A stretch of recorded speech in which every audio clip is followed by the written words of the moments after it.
Welcome back to Pontos Fathom Hobbies.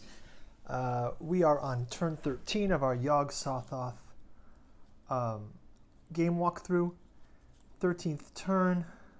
Things are looking pretty good for our team.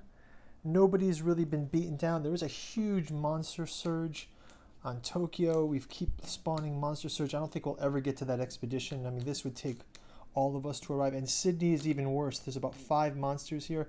The issue with those monster surges is if we get a reckoning, there's quite a lot there to go through. Hey, let me move August Moldenhauer's Catu Journals out of Lovecraft's Providence off the board so we can get to turn 13. Right now, Sefina, she's, I think what we were planning on doing is getting the characters to try to do the final mystery here, which is to, when you pass a test, when you pass a lore test resolving a spell effect, you can spend a clue, and then we need to do that 3 times. One Eldritch token, we get an Eldritch token that we can put here. If we, on spell completion, we have a clue. So one thing I'm going to transfer is have Rita transfer some tokens to Joe Diamond in case they're separated, because Rita seems to have quite a few. Joe has none. We do have to solve this fire vampire, so I think that the goal here is get spells and get some more tokens. So I also want to review Joe Diamond's case here. So it says, when a mystery is solved, discard this card and gain the hard-boiled rule. Oh, so we have a mystery solved. So let's read Joe Diamond's cold case. Hard-boiled. So he has a hard-boiled. When you gain this card, you can improve 2 skills of your choice. And if you spend a clue to re-roll a die, you may re-roll up to 2 dice instead. So he can spend a clue to re-roll a dice and actually re-roll 2 dice. So one thing he'll do is he'll just remove these 2 conditions, because he can improve 2 skills, and so he will take off those impairments. So that's great. We've got that for Joe. Probably was a turn or 2 late, but that's okay. He's been doing okay in the meantime. Okay, so let's have Sefina go to the Amazon. She'll collect that clue. She will also, I think I'm going to have her, she is quite healed up, so let's have her try to resolve a spell as well. So her spell that she has here is Incantation. That's a combat spell. She also has a combat encounter. So she can try this 2 times in a combat encounter. So maybe instead of going after that clue, I'm going to have her spend her ship and go to Arkham. And then in her next turn, maybe she can go fight this Migo. And then she can use her spells to resolve that, and she can be able to put a coin up there. So that's my strategy for her. And I think that this Migo is something that she could take on, even though she's not a great fighter. She does have quite a few spells here. So let's go with that angle. That's my strategy for her. By the way, it's turn 13. I'm not sure if I said that. All the other, if you're coming to this video late, the links are below to the full playlist of all the turns, and like and subscribe if you guys could help me out on the channel. Check out the links in the description. We are playing with final Mythos and Forgotten Endings expansion custom mods that I have a link for those also, and we're also playing with Cities in Ruin here. So that's Sefina's move to Arkham. She can try to also gain a spell here. I will have Rita exchange some clues based on her roll once per round. They trade possessions with each other. So during the action phase, she's going to trade 2 of her clues with Joe. I believe Joe has some spell too. Yeah, Joe has some spells. She has some spells, I believe. She has no spell. I think she spent her spells last time, so oh, she has a bane. Okay, so let's give him 3 So he actually has 2 spells, and maybe he can try to put 2 tokens there. Okay, and okay, that's good. And what else can they do on their turn? I think she can heal. Let her heal 1 strength. And Joe also can heal a strength and a sanity. So we'll have them each heal. Rita's sanity's all the way up already. And the other action Joe will do is he will get a focus token. Okay, so we got some rerolls, we got focus tokens. We didn't move on this turn, but that's fine. We're going to encounter this fire vampire. And let's start out with that exact thing. Fire vampire. Joe can look at his spells and see what he has. Okay, so that was an action phase thing to do. Okay, so actually, you know what? Before we do that, instead of doing this reroll token, Joe's going to send Rita away. Test 1, if you pass the investigation, you can move an investigator of your choice to any space. So Joe is going to move Rita, take on the monster by himself, and he's going to move her to some place where she can also get a spell. I'll maybe have her move to Arkham as well. So he's going to transport her to Arkham. So let's have him roll his test. And he passes his test. Now, he passes his test. He can move her anywhere. So he's going to move her to Arkham. And then he can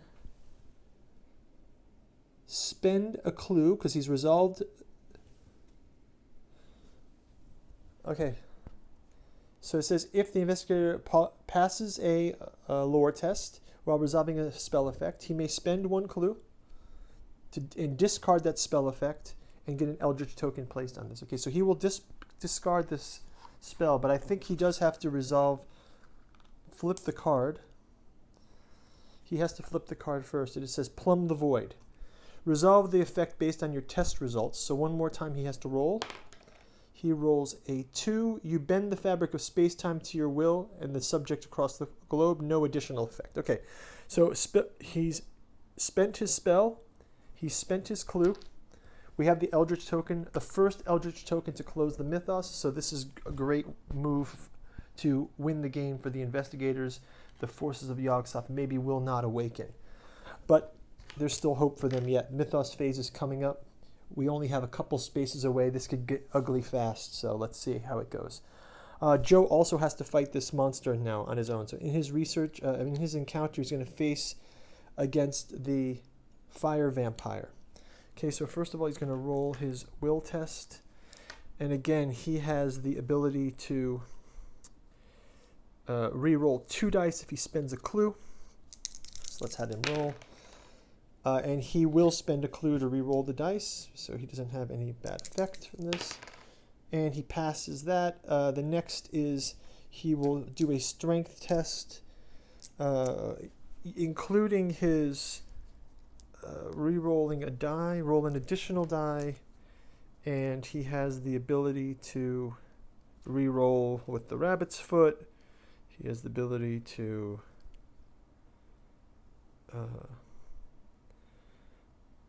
when he passes a strength encounter in combat, he can improve his lore, so let's just remember that as well. And he can re-roll up to 2 dice here. So here he goes. He's going to re-roll the 2 dice with his hard-boiled. Okay, so he gets a 6. That's a 1. He does pass the strength encounter, so he can improve his lore. So he will improve that right now while we're here. Improve his lore. And then, is there any other re-rolls he has? Or maybe he should just re-roll with another clue. Spend that clue. He's got that 1 6.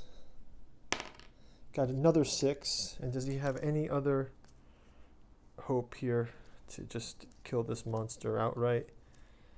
Roll an additional dice. You may re-roll 1 die when resolving, and he can re-roll 1 more die from his Colt revolver. Okay, still he does only oh, it's only 2 damage. So he does get it. Okay, so he doesn't need any more. That's fine. He just used up all of his... He's got lots of reroll capacity because he's a private eye. He's very resilient here. So this monster is now dead. So Joe has to encounter the clue now. So let's have him do a research card. And in the research card, he's on a sea space. So it says, the whole ship is dragged sideways across the water by an invisible force. Gain this clue and move 1 space toward the nearest gate. Okay, so that he doesn't want to move toward the nearest gate, but he gains the clue, which is great. Discard this card. He has to move 1 space toward the nearest gate, so he'll move here. I don't think he wants to go close that gate, but it may be that we have to go close it. I should have maybe moved them to somewhere else, but it's okay. He can also move himself to them and then move all of them to the gate. That might be the strategy we do next turn, because he has that spell still to transport people. So let's go forward with the next encounter, which is Sefina on Arkham. Let's see if she gains a spell. Sefina only has 2 spells that are combat related. She has an axe. She has the ability. She can have a monster lose a health. And when you lose 1 or more sanity, bandages. Oh, she also has the ability to gain 1 more. Oh, yeah, so she's got her 3rd inclusion. So we can read that on the next turn. Let's just do her Arkham encounter. A patron at the Moss boarding school left behind an odd-looking book. Gain 1 old journal unique asset. A series of strange sigils are written on its pages. So we have to roll for her lore check. And she will spend her... she spends a focus, she gets the focus back, but she can spend the focus to reroll. She passes. If you pass, you decode the symbols and gain 1 incantation spell. So she gains an old journal unique asset and an incantation spell. So great, that is great for her. She will have those for next round. And then, so yeah, gaining spells is always good. And then let's see, Rita Young, is she able to perform a spell here? She does not have a spell, so no spell for her. Arkham encounter for her as well. Let's see if she can gain a spell. Arkham encounter reads, some ritual has been performed in the Black Cave, but the cultists are long gone. I know where they all are. All the cultists are over here. There's like 5 of them. 5 cultists here. Okay, so cultists are all gone. You look around for anything they may have left behind. So she's going to roll a check for her observation. It's 4. She passes her observation check. So she looks around to see if anything's been left out behind. If you pass, you find a scrap of parchment and gain 1 incantation spell. So she has gained an incantation spell. This is great. So lots of spells being gained. We can review those on next turn. And let us go ahead and wrap up the encounter phase. So that was great for both of them. They did a great encounter there. Sefina can go to this monster next turn, and she can use her attacks, and she will be able to hopefully put another Eldritch token there. But it's the Mythos phase. Let's see if this turns for the worst for everyone. We're getting down here in the Mythos stack, so we're probably now on 3rd stage. So this is getting quite late in the doomsday clock, as they say. So it says, perplexing stars. Before your very eyes, the stars shift in the night sky. Constellations break apart and reform, shattering your previous predictions of the omens. Yikes. Okay, so first off, we move the omen track ahead. And we do have... the omen track is on an open gate. So that means we would advance Doom by 1. Advance Doom by 1 for each gate on the board that carries the omen. So now we are down to 3 on the Doomsday clock, the Doomsday track. Next is Reckoning. Again, horrible for us because there are many monsters to be reckoned with. First of all, the Reckoning is discard the nearest clue and move the monster to that space. Okay, well this is the nearest clue to this monster is here. So that kind of messes up our plans, and we discard this clue. So I'll throw this clue back into the myth bag, the clue bag. So that was the Reckoning for that monster. We have quite a number of Reckonings here again. I think that most of these won't be that bad. If these are both, if they're on the space, so we don't have to check those. Same for that cultist. There is the Witch Reckoning, which says each of the investigators who has a cursed condition loses 1 health. I don't think we have anyone with a cursed condition. Nope. No, we have corruption. So no, we don't have that worry. So no one loses the health. Okay, so that one is null. And then we have the flying polyp. That one's condition is move the monster to the nearest gate space. So this monster has been flying back and forth between Sydney and Tokyo, showing the terror of the rise of Yog-Sothoth's awakening. Okay, so that is the Reckoning phase. Finally, do we have some... Oh, we have the Amnesia Reckoning as well of Joe. So we test his will. Let's see what happens. He fails. Let's have him turn the Amnesia card again. Somehow you have forgotten the horrors that followed you from the dream into the waking world. Now you recall. You're being watched and always in danger. Lose 1 sanity and gain a pursuit condition. Okay, well that is horrible. Then flip this card. So he loses a sanity. So glad that he rested. We'll get him that pursuit condition. And okay, so that is the last Reckoning, and we spawn a gate. We'll spawn a gate on Tunguska. So now we have a gate with the cultists. Now, so their gate is back. They moved away, and now they're back under a gate. We have to give them, so another monster joins them there. And finally, let's read the, okay, this is the Ghost Priest. It's quite cool looking. It's like a True Detective villain from Hastur in red. The king in red there. Okay, so let's finally we will read the event. So perplexing stars, the constellations are changing in the sky, shattering our omens. Event, move the omen counterclockwise by 1. Then advance doom 1. Oh my gosh, that is dreadful. See, this is exactly what we worried about. We move it counterclockwise. We have a gate open. We move doom. So now it's getting down to, do we have 2 turns to get through? We're not sure. Okay, Mythos phase is ended. We've got an Eldritch token. We need 2 more, so it's really going to depend on those spells that our characters have. Please like and subscribe. Click on the next episode of the yog-sothoth playthrough, and thanks for watching.